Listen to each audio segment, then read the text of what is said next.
Security footage from Forest Lawn Cemetery captured something that would shock the world. Michael Jackson, the king of pop, was secretly visiting a grave at midnight for 15 years. But what he did at that gravestone, and who was buried there, will break your heart. The surveillance camera timestamp read 11:47 p.m. on November 15, 2008. A lone figure in black moved carefully through the shadows of the cemetery, avoiding the main pathways, carrying white roses in his trembling hands. The security guard on duty that night, James Martinez, noticed the unusual movement on his monitor, but couldn't quite make out who it was. What happened next would remain a secret until after Michael Jackson's death, when the full truth about his mysterious midnight visitor finally came to light. The figure approached a simple granite headstone that read, Crystal Lee King, 1907 to 1992, beloved grandmother. Michael Jackson, the most famous entertainer in the world, dropped to his knees before this grave and broke down in tears. For the next hour, he would sit there in the cold November night, talking to his grandmother as if she were still alive, singing the lullabies she had taught him as a child, and keeping a promise he had made 17 years earlier. But what most people didn't know was that this wasn't just any grandmother. This was Joe Jackson's mother, the woman who had been systematically erased from Michael's public life, and the only person in his childhood who had loved him unconditionally. Crystal Lee King had lived a simple life in a small house in Gary, Indiana, just 3 blocks away from the Jackson family home. She was a devout Christian woman who sang in the church choir and believed that music was God's gift to humanity. She had raised 9 children during the Great Depression, working as a seamstress and cleaning houses to make ends meet. Joe Jackson was her youngest son, and perhaps the most troubled. But what Joe became as a father would have broken Crystal Lee's heart, which is exactly why he had forbidden his children from having any contact with her. Joe believed his mother was too soft, too loving, too forgiving. He was terrified that her unconditional love would undermine the harsh discipline he believed was necessary to make his children stars. When Michael was 7 years old, something incredible happened that would shape the rest of his life. It was 1965, and the Jackson 5 were just beginning to gain local recognition. Joe Jackson had been pushing his children harder than ever, demanding perfection in every performance, every rehearsal, every moment of their lives.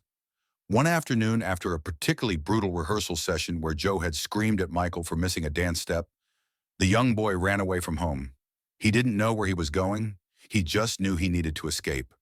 Through his tears, he wandered the streets of Gary until he found himself standing in front of a small yellow house with a white picket fence.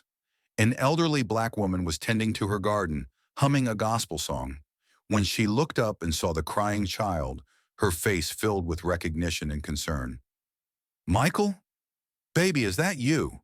Crystal Lee King whispered, dropping her gardening tools and rushing to the fence. She had only seen her grandson from a distance at church, as Joe had forbidden any direct contact. But she had been watching him, praying for him, and waiting for this moment. "Grandma?" Michael said through his tears. It was the first time he had ever spoken that word to her. "Yes, baby, I'm your grandma. Come here, sweetheart." She opened the gate and Michael ran into her arms. For the first time in his young life, Michael Jackson felt what unconditional love actually meant. Inside Crystal Lee's small but warm home, Michael discovered a world he had never known existed. The house smelled like vanilla and lavender, with hand-sewn quilts draped over worn furniture and family photographs covering every surface. There were no schedules, no rehearsals, no demands for perfection. Just a grandmother who made him cookies from scratch, let him play with her old upright piano that had seen better days, and told him stories about his family's history that no one had ever shared before. The piano bench was covered with a faded floral cushion that Crystal Lee had made herself, and when Michael sat down to play, his feet barely touched the floor. She taught him gospel songs that her own grandmother had sung during slavery, songs that carried the pain and hope of generations. Her voice would crack with emotion as she sang about crossing over Jordan, about finding peace in the promised land, about holding on when the storm clouds gathered. "Music isn't about being perfect, baby," she told him as he played a simple melody on her piano, with his small fingers picking out notes by instinct. Music is about telling the truth with your heart. God gave you this gift not to make money or become famous, but to heal people's souls. When you sing, you're carrying the voices of all the people who came before you. Crystal Lee would sit beside him on that old piano bench, her weathered hands guiding his small ones across the keys. She showed him how to find the emotion in each note, how to let the music flow from somewhere deeper than technique. Feel it here, she would say, placing her hand over his heart. That's where the real music lives, not in your throat or your fingers. These lessons would stay with Michael forever, becoming the foundation of his understanding that music was a spiritual gift, not just entertainment. But what Crystal Lee taught Michael that afternoon would become the foundation for everything he would create as an artist. She showed him that love didn't have conditions, that worth wasn't based on performance, and that the most powerful music came from the deepest places of the human heart. Before Michael left that first day, Crystal Lee gave him something that would become his most treasured possession. From her jewelry box, she pulled out a small silver locket that had belonged to her own grandmother. Inside was a tiny photograph of a woman Michael had never seen before, and on the back was engraved, "Love never dies." "This belonged to my grandmother, who was born into slavery," Crystal Lee explained, fastening the locket around Michael's neck. "She used to tell me that love is the only thing that can survive anything. Slavery, death, separation, even time itself. I want you to have this, baby, because no matter what happens in your life, no matter how famous you become or how many people try to change you, this will remind you that you are loved just for being you." Michael would wear that locket for the rest of his life, hidden beneath his shirts and costumes, a secret connection to the woman who had saved his childhood. When it was time for Michael to go home, Crystal Lee made him promise to visit her whenever he could. "But don't tell your daddy," she said sadly, her eyes revealing decades of pain from the rift with her son. "He's still angry with me for things that happened long ago. But you can always come here, Michael. This will always be your safe place." That evening, when Michael returned home, Joe Jackson was furious. He demanded to know where Michael had been, but the boy remained silent, his small hand unconsciously touching the locket beneath his shirt. Something inside him knew that this secret was worth protecting, even if it meant facing his father's anger. Over the next 5 years, Michael would sneak away to visit his grandmother whenever possible. Sometimes it was after school, sometimes late at night when everyone was asleep. Crystal Lee's house became his sanctuary, the only place where he could just be a child. She would teach him about his African heritage, about the struggles his ancestors had faced, and about the power of forgiveness. Most importantly, she taught him that his value as a human being had nothing to do with his ability to sing or dance. "You are precious because you exist, Michael," she would tell him, "not because of what you can do, but because of who you are." But the most magical moments happened when Crystal Lee would sing to Michael. Her voice, weathered by age but still beautiful, would fill the small living room as she sang old spirituals and lullabies. One song in particular became Michael's favorite, a gentle melody about a boy who befriends a rat named Ben. Years later, Michael would turn this simple song into one of his biggest hits, but he would never tell anyone that it came from his grandmother's lullabies. "That song is our secret," Crystal Lee had whispered to him. "Someday when you're famous, you can share it with the world. But remember, it came from love." As Michael's fame grew, his visits to Crystal Lee became more difficult, but no less precious. She was the only person in his life who wasn't impressed by his celebrity. To her, he would always be the crying 7-year-old who had shown up at her garden gate. She celebrated his successes, but she worried about the cost of his fame. "Don't lose yourself in all this noise, baby," she would tell him. "Remember who you really are." During his most difficult moments, when the pressure of being Michael Jackson became overwhelming, he would escape to his grandmother's house. She never asked questions, never demanded explanations. She would simply hold him and sing the songs that had comforted him as a child. Everything changed on November 15th, 1992. Michael was in the studio working on his Dangerous album when he received the call. Crystal Lee King had suffered a massive heart attack and died peacefully in her sleep. She was 85 years old. Michael was devastated in a way that few people had ever seen. He canceled recording sessions, postponed interviews, and for 3 days he disappeared entirely. His family and friends were worried, but they had no idea where he had gone. Michael had driven to Gary, Indiana, and spent 3 days sitting in his grandmother's empty house, surrounded by the memories of the only unconditional love he had ever known. The funeral was small and simple, exactly as Crystal Lee would have wanted. Joe Jackson attended, as did Catherine and the other family members, but there was a painful distance between them and the woman they were burying. Michael sat in the back of the church, wearing dark glasses to hide his tears. He wanted to speak, to tell everyone about the incredible woman they were losing, but he remained silent. The pain was too deep, too personal to share. After the service, when everyone had gone home, Michael returned to the cemetery alone. He knelt beside the freshly covered grave and made a promise that would define the rest of his life. "Grandma," he whispered, "I promise you I'll never forget what you taught me. I'll never forget that love doesn't have conditions, and I promise I'll come back to see you. Every year on your birthday, I'll come back." That promise became Michael Jackson's most sacred ritual. For the next 17 years, until his own death in 2009, Michael would make a secret pilgrimage to Forest Lawn Cemetery every November 15th. He would always come alone, always at night, and always with white roses, Crystal Lee's favorite flower. These visits were so secret that even his closest friends and family members knew nothing about them. The midnight visits followed the same pattern every year. Michael would arrive around 11:30 p.m. when the cemetery was officially closed. He had learned the security schedules and knew exactly how to enter without being detected. He would park several blocks away and walk through the shadows, carrying his white roses and often bringing a small portable speaker to play music. At Crystal Lee's grave, Michael would kneel down and spend hours talking to his grandmother. He would tell her about his children, his struggles with fame, his hopes and fears. He would sing the songs she had taught him, often with tears streaming down his face. During these visits, Michael would share things he couldn't tell anyone else. He talked about the loneliness of fame, the pressure of being perfect, and the deep sadness that had haunted him since childhood. "Grandma," he would say, his voice breaking in the midnight silence, "sometimes I feel so lost. Everyone wants something from me, but you just loved me. I miss that so much. I miss feeling safe." He would also share his joys with her, especially after his children were born. "Prince has your eyes, Grandma, and when he smiles, I see you in his face. Paris is so strong, just like you were. She doesn't take any nonsense from anybody. And Blanket, oh Grandma, he's so gentle and sweet.